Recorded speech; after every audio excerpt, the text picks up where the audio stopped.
안녕하세요. 망티예요. 이번 영상에서는 지난 시간에 보여드린 정신간호학 예상 문제의 답을 공개하고 중요한 내용들을 정리하는 시간을 가져보려고 합니다. 집중해서 끝까지 보신 분들은 정신간호학을 마스터하게 될 거예요. 그럼 시작해볼게요. 1번 문제입니다. 이 문제는 2016년도 3교시 8번 문제의 지문을 응용하여 만들어 보았는데요. 문제를 풀 때에는 작성 방법을 먼저 읽고 푸는 게 좋습니다. 어디에 포커스를 두어야 하는지 파악한 뒤에 지문을 읽어야 문제 푸는 시간도 줄일 수 있어요. 첫 번째, 기억에 해당하는 진단명을 제시하고 근거가 되는 문장을 찾는 것인데요. 실제 시험에서는 몇 가지를 찾으라고 구체적으로 알려줄 거예요. 두 번째, 기억의 질환과 관련된 신경 전달 물질 변화 3가지 쓰기. 자, 그러려면 먼저 진단명을 알아야겠죠? 세 번째, 니은의 증상 명칭을 행동 이론에 접근하여 적기. 자, 그럼 이제 지문을 살펴볼게요. 현재 고1인 수지가 슬프고 우울한 기분이 중학교 때부터 그랬다고 하네요. 제가 원했던 답은 주요 우울 장애인데요. 2년 이상 지속적인 우울이란 내용이 있으면 지속성 우울 장애가 됩니다. 딱 잘라서 구분하기에는 어렵기 때문에 우울장애를 이렇게 구체적인 진단명으로 답하라는 문제가 나오진 않을 거예요. 지문 속에서 가장 많이 나오는 우울장애는 주요 우울장애였고요. 우울장애 진단 기준을 기억해 주시면 될 것 같습니다. 다음 9가지의 증상 중 5가지 이상이 최소 2주간 거의 매일 지속되며 과거에 비해 기능이 저하된 경우입니다. 첫 번째, 거의 하루 종일 지속되는 우울한 기분. 두 번째, 거의 모든 활동에서 흥미 또는 쾌감의 감소. 세 번째, 현저한 체중 감소 또는 증가, 식욕의 감소 또는 증가. 네 번째, 불면 또는 수면 과다. 다섯 번째, 정신운동성 초조 또는 지체. 여섯 번째, 피로 또는 에너지 상실. 일곱 번째, 무가치감 또는 과도하거나 부적절한 죄책감. 여덟 번째, 사고 능력 또는 집중력의 저하 혹은 우유부단. 아홉 번째, 반복적인 죽음에 대한 생각, 자살 사고 또는 자살 기도. 이렇게 9가지가 있는데요. 이 중 첫 번째와 두 번째가 둘 중 하나는 포함되어야 합니다. 그러므로 지문에서는 매일 모든 게 슬프고 우울해요 라는 부분과 잠을 못 자는 거예요. 그리고 밥을 먹기가 싫어요. 살도 많이 빠졌어요. 라는 부분이 근거가 되는 문장이 됩니다. 우울장애의 신경전달 물질 변화는 도파민 감소, 노어에피네프린 감소, 세로토닌 감소인데요.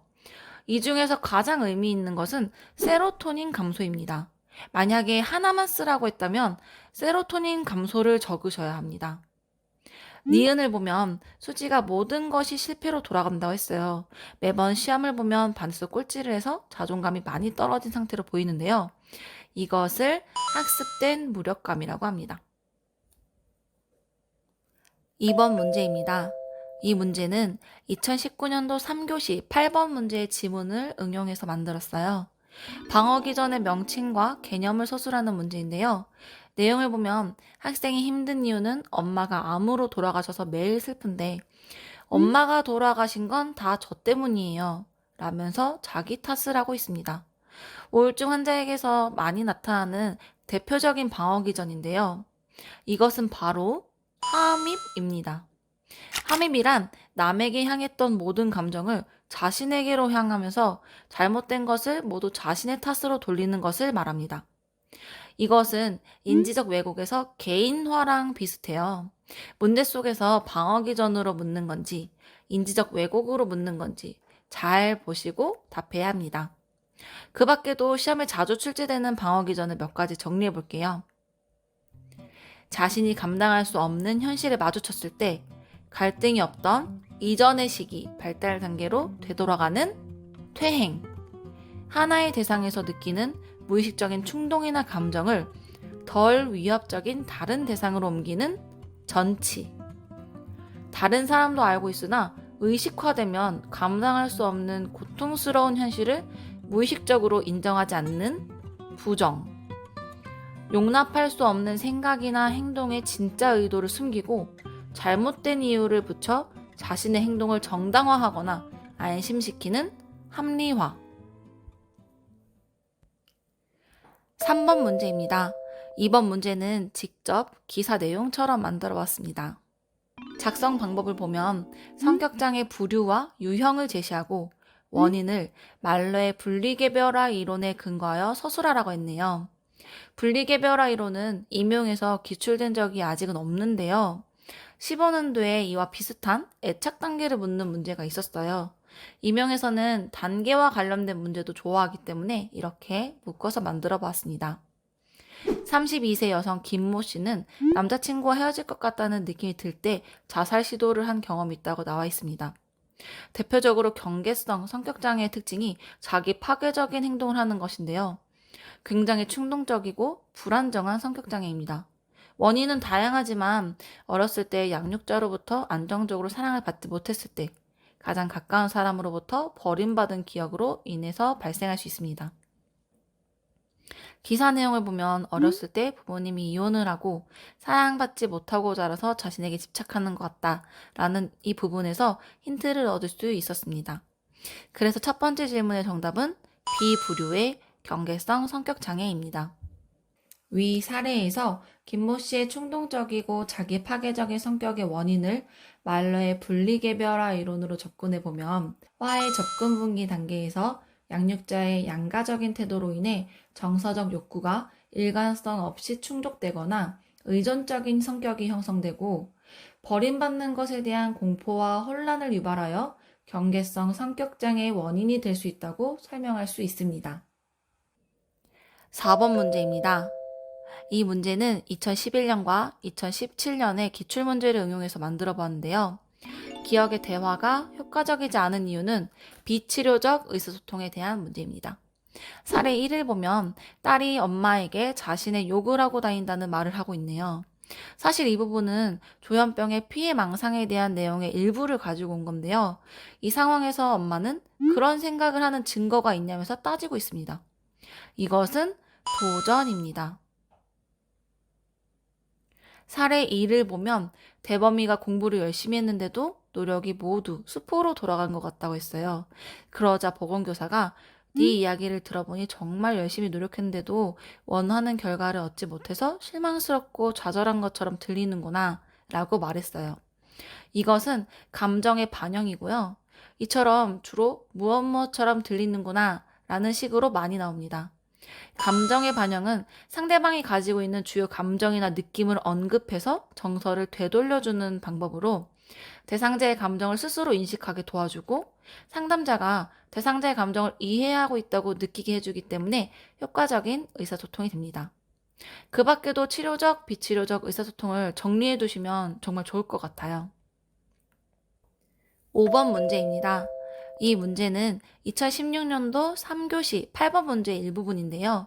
인지적 왜곡 두 가지를 찾고 명칭을 쓰라고 했어요. 첫 번째, 수지가 영어 시험을 망쳤는데 남은 과목들도 모두 망칠 거라는 생각이 들었어요. 라고 했던 이 부분은 과도한 일반화입니다. 과도한 일반화란 한두 개의 사건에 근거해서 전반적인 결론을 내리는 것을 말합니다. 두 번째, 소풍 갈 때마다 비가 오는 게 전부 자기 탓이라고 하고 있네요. 이것은 개인화인데요. 개인화란 자신과 관계없고 실제로는 다른 것 때문에 일어난 일인데 근거 없이 자신과 연결시켜서 자신이 원인이라고 해석하는 인지적 왜곡입니다. 이 인지적 왜곡에 대한 문제는요, 2년 뒤인 2018년도에는 파국화와 선택적 추론의 개념을 서술하는 문제가 나왔었습니다. 인지적 왜곡에 대한 부분은 명칭과 개념까지 꼼꼼하게 정리해두는 게 좋을 것 같아요. 6번 문제입니다. 이번 문제는 행동 모형과 강박 장애를 묶어서 만들어 보았어요. 기억과 니은의 증상에 해당하는 용어를 제시하라고 했는데요. 강박 장애의 중요한 개념은 강박 사고와 강박 행동입니다. 기억, 학교에 있는 모든 물건이 오염되었고 세균이 있다는 생각을 해요 라는 부분은 강박 사고입니다. 비정상적인 생각이라는 걸 인지하지만 계속 떠오르는 강박 사고 때문에 불안감을 느끼게 되죠. 니은, 물건을 만지고 나면 수십 번씩 손을 씻거나 만지지 않으려고 피해요 라는 부분은 강박 행동입니다.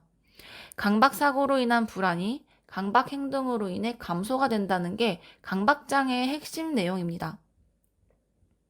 디귿, 체계적 둔감법과 리을, 사고중지법에 대한 것은 실제 기출되었던 문제였는데요. 이 사례에서 민수에게 적용해서 작성하는 방법을 연습해보면 좋을 것 같아서 이렇게 만들어 보았습니다. 예를 들면 체계적 둔감법으로는 오염된 물건을 점차적으로 노출시켜서 익숙해지게 만드는 건데요. 꼭 만져야 하는 문 손잡이부터 만지게 하고, 그 다음에는 자신의 책상, 친구들의 책상, 그리고 교실의 청소도구함 등으로 점차 접촉의 범위를 넓혀가는 식으로 작성하면 될 것 같습니다. 사고중지법으로는 오염되었다는 생각이 들 때마다 멈춰라고 다른 사람이 알려주고, 다음에는 자기가 스스로 얘기하고, 나중에는 속으로 생각하면서 그 생각을 멈추게 하는 방법입니다. 7번 문제입니다. 이번 문제는 스트레스와 관련된 문제를 직접 만들어 보았는데요. 학생의 증상 중 스트레스 증상과 관련된 부분은 첫 번째, 과도한 호흡, 두 번째, 창백한 얼굴, 세 번째, 안절부절하지 못함, 네 번째, 식은땀을 흘림, 이렇게 적으시면 됩니다. 스트레스성 위험 발생 기전을 2단계로 서술하시오 라고 했던 이 부분은 셀리의 스트레스 단계를 먼저 알아보고 말씀드릴게요. 셀리 이론에 의하면 스트레스 반응에는 3단계가 있는데요. 1단계 경고기는 스트레스 시 첫 번째 반응으로 주로 교감신경계가 자극되는 증상들이 나타납니다. 부신 수질에서 에피네프린과 노어에피네프린이 분비되어 나타나죠. 2단계 저항기는 스트레스 상황에 적응하는 과정이라고 생각하시면 되는데요. 교감신경의 상쇄 반응을 위해서 부교감신경이 활성화되고 스트레스 호르몬인 부신피지 호르몬이 분비됩니다. 마지막 3단계 소진기는 에너지가 고갈되고 질병이 발생하며 심하면 사망에 이르게 되는 단계입니다. 자, 이 부분을 참고해서 이 문제를 풀어보면 스트레스성 위험이 발생한 건 마지막 단계라고 볼 수 있겠네요. 그럼 발생 기전을 2단계로 설명하면 1단계는 교감신경계 자극에 의한 것 하나와 2단계는 부교감신경과 부신피지 호르몬이 분비되는 기전으로 작성하면 될 것 같습니다. 8번 문제입니다. 이번 문제는 진단명을 정확하게 써야 하는 기입형 문제입니다. 기출문제를 보면 정신간호학의 진단명을 문제에서는 대분류를 꼭 명시해 주었는데요. 여기에서는 불안장애에 포함되는 진단명을 찾으시면 됩니다. 먼저 DSM-5에서 불안장애에 포함되는 진단명을 살펴볼게요. 불안장애에는 공황장애, 광장공포증, 특정공포증, 사회불안장애, 범불안장애, 분리불안장애, 선택적 함구증이 있습니다. 사례 1을 보면 최양은 집 밖을 나가면 불안함을 느낍니다. 사람이 많은 전철이나 영화관, 넓은 공원에서도 불안함을 느끼는데요. 이것은 광장공포증입니다. 사람들 앞에 서서 발표를 하거나 주목을 받을 때 불안감을 느끼는 사회불안장애와는 차이가 있습니다. 사례 2는 학교에 가는 것을 두려워하는데 막상 학교에서는 특별한 문제가 없습니다. 그러나 엄마와 떨어져 있는 것을 불안해하고 엄마에게 무슨 일이 일어날 것 같다고 걱정하는 초등학교 1학년 학생이네요. 이것은 분리불안 장애입니다. 9번 문제입니다. 이 문제는 2016년도 2교시 7번 문제를 응용한 문제입니다. 위기의 종류와 외상 후 스트레스 장애 진단 기준, 임상적 양상 2가지를 서술하는 문제예요. 밑줄 친 부분에 8개월 전에 등교 중 횡단보도를 건너다가 교통사고를 당했다고 함. 이 부분은 어떤 위기일까요? 정답은 상황위기입니다. 위기에는 성숙위기, 상황위기, 재난위기 이렇게 3가지가 있는데요. 예상치 못한 사고를 당한 것이므로 상황위기에 해당됩니다. 이제 PTSD의 임상적 양상 2가지를 찾으면 되는데요. 그 전에 PTSD의 진단 기준을 아주 간단하게 정리해 보도록 하겠습니다. 실제적이거나 위협적인 죽음, 심각한 부상, 성폭력의 노출 등을 경험했거나 생생하게 목격하였거나 가까운 사람들, 가족, 친척, 친구에게 일어난 것을 알게 된 후에, 즉 외상 사건을 경험한 후에 다음 4가지 유형의 심리적 증상, 임상적 양상을 특징으로 나타냅니다. 첫 번째, 침습 증상입니다. 세부 내용에는 반복적이고 불수의적이고 침습적인 고통스러운 기억이 떠오르거나 반복적이고 고통스러운 꿈을 꾸거나 외상사건이 재생되는 것처럼 느껴지는 해리성 반응, 극심하거나 장기적인 심리적 고통, 뚜렷한 생리적 반응이 있습니다. 두 번째, 지속적인 회피입니다. 외상사건과 관련된 고통스러운 기억이나 생각 또는 감정을 회피하는 것입니다. 세 번째, 인지와 감정의 부정적인 변화입니다. 중요한 부분을 기억할 수 없는 무능력, 과장되고 부정적인 믿음, 왜곡된 인지, 비난, 부정적 감정, 활동에 대한 흥미나 참여 저하 등이 있습니다. 네 번째, 각성 반응입니다. 공격적이거나 자기 파괴적 행동, 과장된 논란 반응, 집중력과 수면의 문제 등이 있습니다. 이 네 가지 진단 기준을 참고해서 지문을 보면 첫 번째, 교통사고가 일어나는 끔찍한 꿈을 반복적으로 꾸어 괴롭다고 한 부분은 침습 반응에 해당합니다. 두 번째, 버스를 타는 것을 피하고 교통사고에 대해 물어보면 대화를 피하고 TV에서 교통사고 장면이 나오면 TV를 꺼야 하는 부분은 회피 반응에 해당됩니다.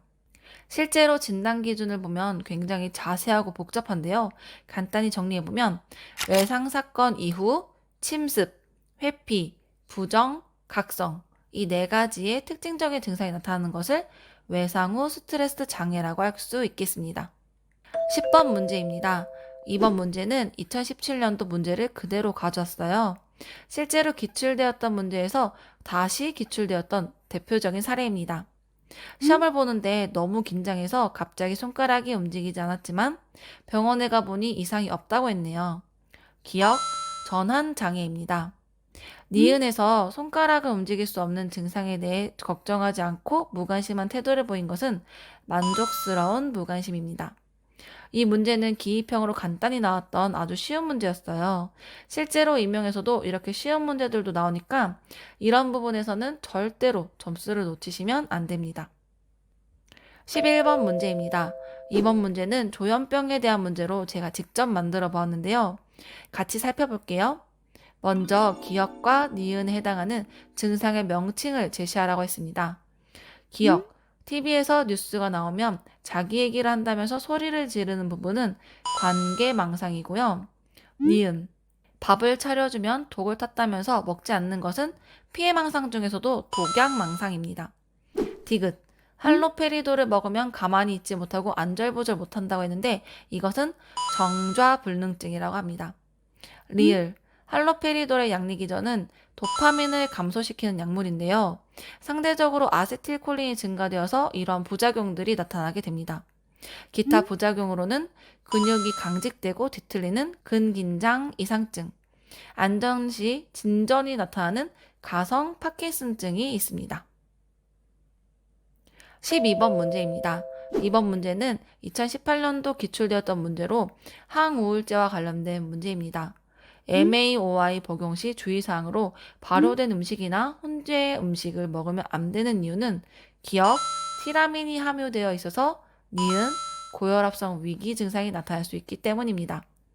이 문제에서 눈여겨보면 좋은 것은 3환기 항우울제에 대한 부분이에요. 부작용으로 입이 마르고 변비 증상이 있어서 약을 교체했다고 했는데요. 3환기 항우울제 약물 기전도 함께 기억해두면 좋을 것 같아요. 13번 문제입니다.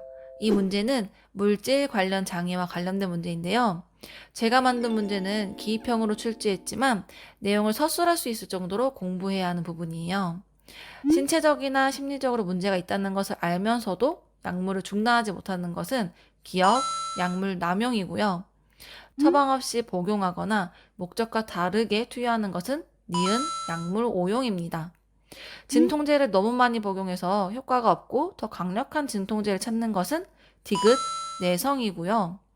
내성 있는 약물과 비슷한 성분의 약물에도 효과가 없는 것을 리을, 교차 내성이라고 합니다. 추가적으로 알아두면 좋은 내용은 과음, 약물 오남용 등의 원인은 구강기 고착된 성격이라고 볼 수 있고요. 이전에 설명드린 깨끗한 것에 대한 강박장애는 항문기에 고착된 성격이라고 볼 수 있습니다. 14번 문제입니다. 이번 문제는 담배 성분과 관련된 문제를 보건교육의 변화 단계 이론과 연관지어서 만들어 봤어요. 혈관을 수축시켜서 혈액순환을 방해하여 괴사가 되게 하는 것은 기억, 니코틴입니다. 폐암의 원인으로 끈적끈적한 점액 성분의 발암물질은 니은, 타르입니다. 뇌로 가는 산소를 방해하여 두통, 집중력 저하 등의 원인이 되는 것은 디귿, 일산화탄소입니다. 변화 단계 모형을 바탕으로 채원이의 아버지는 현재 어떤 단계에 해당할까요? 전혀 끊을 생각이 없다고 했기 때문에 계획 이전 단계입니다. 총 5단계가 있었죠. 계획 이전 단계, 계획 단계, 준비 단계, 실행 단계, 유지 단계입니다. 깜짝 퀴즈 하나 내볼까요? 밑줄 친 부분. 아빠한테 가서 오늘 선생님께 알려주신 내용들을 그대로 전해드릴게요. 아빠가 금연할 수 있도록 꼭 도와줄 거예요. 라고 한 이 부분은 프로체스카의 범위론적 모형에서 변화 과정 중 무엇에 속하고 팬더의 건강 증진 모형에서는 어디에 포함될까요? 변화 과정에서는 지지적 관계에 해당되고 건강 증진 모형에서는 대인관계 영향으로 포함될 수 있겠네요. 15번 문제입니다. 이 문제는 섭식장애와 관련해서 직접 만들어 본 문제인데요. 신경성 식욕부진과 신경성 폭식증은 진단 기준부터 정확하게 암기하셔야 합니다. 지문을 보면서 적용해서 설명드릴게요. 첫 번째, 성별, 나이별 발달에 근거할 때 심각할 정도의 저체중. 두 번째, 체중 증가에 대한 두려움, 지속적인 행동. 지혜가 입맛이 없어서 밥을 안 먹는다고 한 부분에 해당됩니다. 세 번째, 비현실적인 자기평가. 지혜가 165cm에 38kg인데도 살이 너무 많다고 하면서 다이어트 해야 한다고 한 부분입니다. 그래서 지혜는 신경성 식욕부진이고요. 지혜의 동생은 갑자기 엄청나게 먹고 나서 구토를 하거나 변비약을 먹고 다 쏟아낸다고 했어요.